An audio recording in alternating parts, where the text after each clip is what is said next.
வணக்கம். இலங்கை செய்திகளுடன் நான் ரோஷன். விரிவான செய்திகளுக்கு முன் தலைப்புச் செய்திகள்.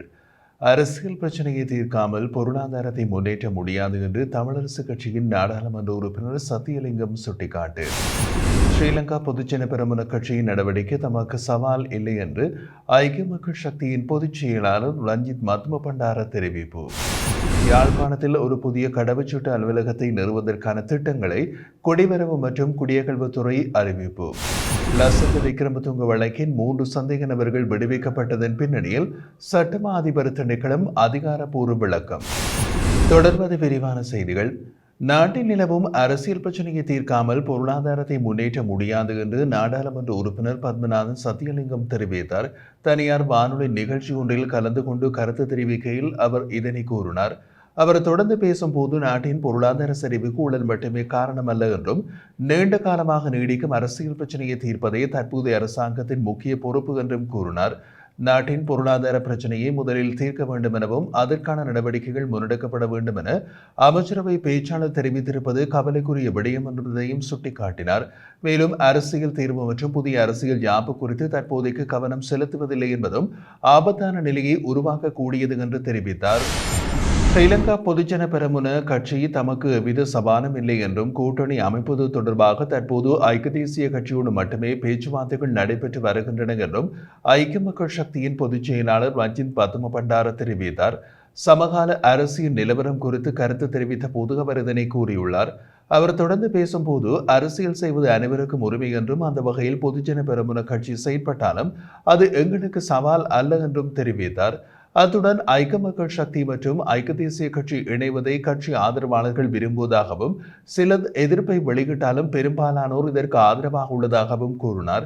ஐக்கிய மக்கள் சக்தியின் தலைமை பதவியில் இந்த மாற்றமும் ஏற்படாது என்றும் சஜித் பிரேமதாசவை தலைவராக நீடிப்பார் என்றும் அவர் உறுதிப்படுத்தினார்.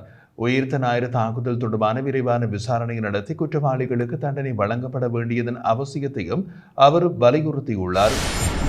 யாழ்ப்பாணத்தில் ஒரு புதிய அலுவலகத்தை நிறுவுவதற்கான திட்டங்களை குடிவரவு மற்றும் குடியகல்வுத்துறை அறிவித்துள்ளதுடன் தினசரி வழங்கப்படும் கடவுச்சீட்டுகளின் எண்ணிக்கையை அதிகரிக்கவும் முடிவு செய்துள்ளது. வடக்கு மாகாணத்தில் வசிப்பவர்களுக்கு சேவை அணுகலை மேம்படுத்துவதே இந்த முயற்சியின் நோக்கமாகும் என்று பொது பாதுகாப்பு மற்றும் நாடாளுமன்ற விவகார அமைச்சர் ஆனந்த விஜயபால தெரிவித்துள்ளார். குடிவரவுத்துறை அதிகாரிகளோடு அமைச்சர் சமீபத்தில் நடந்த சந்திப்பின் போது கடவுச்சீட்டு வழங்குவதன் செயல்திறனை மேம்படுத்துவதற்கான அரசாங்கத்தின் உறுதிப்பாட்டை அமைச்சர் ஆனந்த விஜயபால வலியுறுத்தியுள்ளார். முன்மொழியப்பட்ட யாழ்ப்பாண கிளைக்கு புதிய ஊழியர்களை நியமிக்க அமைச்சகம் முடிவு செய்துள்ளது என்றும் ஆட்சேர்ப்பு திட்டம் ஏற்கனவே அரசு சேவைகள் ஆணையத்திடம் சமர்ப்பிக்கப்பட்டுள்ளது என்றும் அவர் குறிப்பிட்டார். கூடுதலாக பொதுமக்களின் தேவைகளை பூர்த்தி செய்வதற்காக புதிய யாழ்ப்பாண அலுவலகம் 24 மணி நேரமும் செயல்படும் என்று முடிவு செய்யப்பட்டுள்ளது. நாடு முழுவதும் கடவுச்சீட்டு செயலாக்கத்தினை விரிவுபடுத்துவதற்கான பரந்த முயற்சிகளின் ஒரு பகுதியாக இந்த வளர்ச்சி ஏற்பட்டுள்ளது.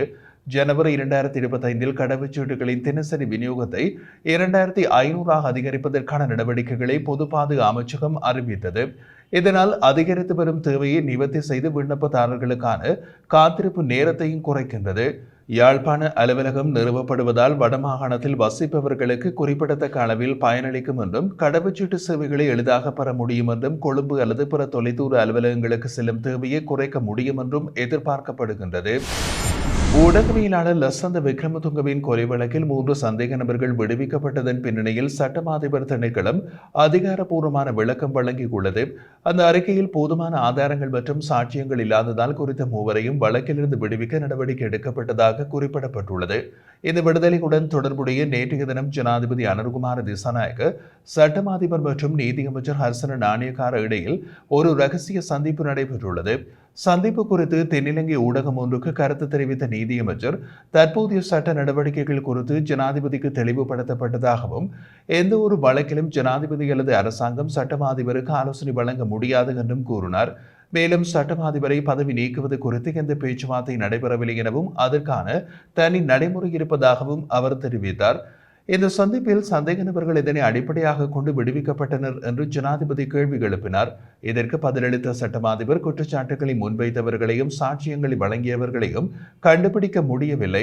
மேலும் குற்றச்சாட்டுகள் முன்வைத்தவர்கள் முந்தைய சாட்சியங்களை மீளப் பெற்றுவிட்டதால் சந்தேக நபர்களை விடுவிப்பதை தவிர மற்றொரு வழியும் இல்லை என்று கூறினார். 2020-2021 காலகட்டத்திலேயே சாட்சியங்கள் மீளப்பெற்றன எனவும் இது கோட்டாபய ராஜபக்சவின் ஆட்சி காலத்தில் நடைபெற்றது எனவும் ஜனாதிபதிக்கு விளக்கம் அளிக்கப்பட்டது. இந்த நிலையில் இதனை அரசியல் பழிவாங்கலாக கருதலாம் என சிலர் கருத்து வெளியிட்டுள்ளனர் என்பதும் குறிப்பிடத்தக்கது.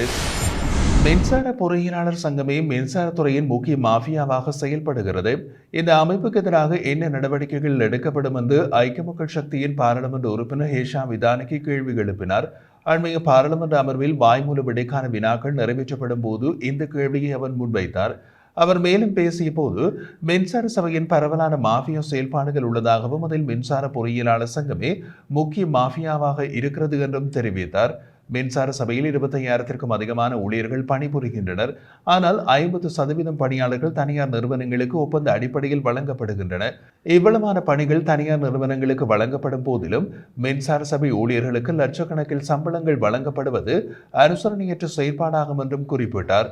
மேலும் மின்சார சபையின் பொறியியலாளர்கள் மாத சம்பளமாக எவ்வளவு பெறுகின்றார்கள் என்ற கேள்வியினை முன்வைத்த அவர், யாழ் மாவட்டத்தில் சூரிய மின்சாரத்தினை பயன்படுத்த முடியுமா? யாழ் மாவட்டத்தில் பல தீவுகள் உள்ள நிலையில் அங்கு எரிபொருள் ஊடாகவே மின்சார விநியோகம் செய்யப்படுகிறது. ஆனால் அந்த பகுதிகளில் சூரிய மின் உற்பத்தி மூலம் மின்சாரம் உருவாக்குவது சாத்தியமானதா எனவும், மின்சார சபையின் முறையீட்டு செயற்பாடுகளை சரி செய்வதற்கான நடவடிக்கைகள் என்ன எனவும் கேள்வி எழுப்பினார். இந்த கேள்விக்கு பதிலளித்த மின்சாரத்துறை அமைச்சர் மின்சார சபையின் குறைபாடுகள் இருப்பதை ஒப்புக்கொண்டார். இது இன்றோ அல்லது நேற்று ஆரம்பிக்கப்பட்ட பிரச்சனை அல்ல, காலம் காலமாக தொடர்ந்து வருகின்ற ஒரு பிரச்சனை. தகுதியில்லாத பலர் அரசியல்வாதிகளின் பரிந்துரையோடு சேவையில் இணைக்கப்பட்டுள்ளனர் என்று அவர் தெரிவித்தார். மேலும் மின்சார சபையின் மறுசீரமைப்பு நடவடிக்கைகள் எதிர்வரும் 6 மாத காலப்பகுதியில் நிறைவு செய்யப்படும் என்றும் பிரச்சனைகளுக்கு கட்டம் கட்டமாக தீர்வு காணப்படும் என்றும் அமைச்சர் உறுதியளித்தார். தற்போது செயல்பாட்டில் இல்லாத கொரிய E8 விசா பிரிவின் கீழ் வேலைவாய்ப்பை வழங்குவதாக கூறி தனி நபர்களிடமிருந்து பணம் வசூலிக்கும் மோசடி நாட்டின் பல்வேறு பகுதிகளில் நடைபெற்று வருகின்றதாக வெளிநாட்டு வேலைவாய்ப்பு பணியகம் தெரிவித்துள்ளது. E8 தொழிற்பிரிவின் கீழ் வேலைவாய்ப்பு அல்லது அதனுடன் தொடர்புடைய பயிற்சிக்காக இதுவரை எந்தவொரு தனியார் வேலைவாய்ப்பு நிறுவனம், தனிநபர் அல்லது குழுவுக்கும் அதிகாரப்பூர்வ அனுமதி வழங்கப்படவில்லை என்று ஒரு அறிக்கையின் மூலம் பணியகம் தெரிவித்துள்ளது.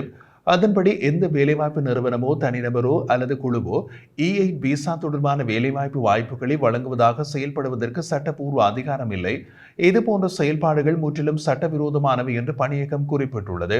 மேலும் இத்தகைய மோசடிகளில் ஈடுபடும், ஆதரிக்கும் வேலைவாய்ப்பு நிறுவனங்கள், இடைத்தரகர்கள் அல்லது வேலைவாய்ப்பு நிறுவனமாக காணப்படாத தனிநபர்கள் மீது அவர்களின் அந்தஸ்தை பொருட்படுத்தாது கடுமையான சட்ட நடவடிக்கை எடுக்கப்படும் என வெளிநாட்டு வேலைவாய்ப்பு பணியகம் எச்சரித்துள்ளது.